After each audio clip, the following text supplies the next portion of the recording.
আল্লাহ রাব্বুল আলামিন কোরআনে কারিমে বলেছেন, আবাউকুম ওয়া আবনাউকুম লা তাদরুনা আইয়ুহুম আকরাবু লাকুম নাফআ। আমরা কেন দেই না সম্পদ? বাপ মনে করে যে মেয়েরে দিলে পরের বাড়ি চলে যাবে, আমার লাভ কি, জামাইয়ের ঘরে চলে যাবে, এই জন্য মেয়েদেরকে যত কম দেয়া যায়, ছেলেদেরকে দিলে আমারই থাকবে, এই না চিন্তা।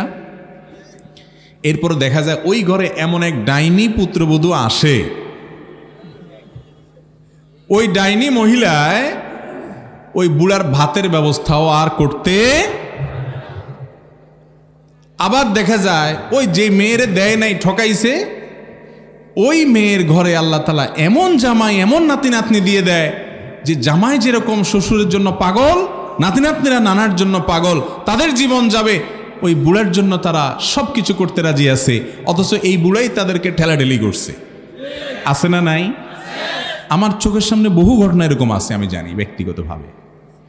এই কথার কারণেই আল্লাহ তাআলা কোরআনে বলেছেন, পণ্ডিতি করতে যাবা না তোমরা, নিজেরা পণ্ডিতি করতে যাবা না। তোমার মৃত্যুর পর তোমার সম্পদে তোমার ছেলে কতটুকু পাবে, মেয়ে কতটুকু পাবে, তোমার স্ত্রী কতটুকু পাবে, স্বামী কতটুকু পাবে, ভাই বোন কতটুকু পাবে, বাপমা কতটুকু পাবে, সব আল্লাহ তাআলা পুঙ্খানুপুঙ্খ লিখে দিয়েছেন কোরআনে। আল্লাহ যা বলেছেন ফরিদাতুম মিনাল্লাহ, এটা আল্লাহর নির্ধারণ, আল্লাহর ফরজ, এটার পরিবর্তন করা যাবে না। তুমি নিজের থেকে বুদ্ধি করে শেয়ানামি করে কম বেশি করিও না, কারণ লা তাদরুনা আইয়ুহুম আকরাবু লাকুম নাফআ, তুমি জানো না তোমার ছেলে মেয়ে কে তোমার বেশি উপকারে আসবে, তুমি জানো না। অতীব উপকারে আসুক না আসুক হিসাব দরকার নাই, আল্লাহ যেভাবে বলছেন সে হারে দিয়ে দিতে হবে ইনশাআল্লাহ। নিয়ত করবো না আমরা ইনশাআল্লাহ? আমাদের সন্তানদের মধ্যে কোনো বৈষম্য জুলুম আমরা করব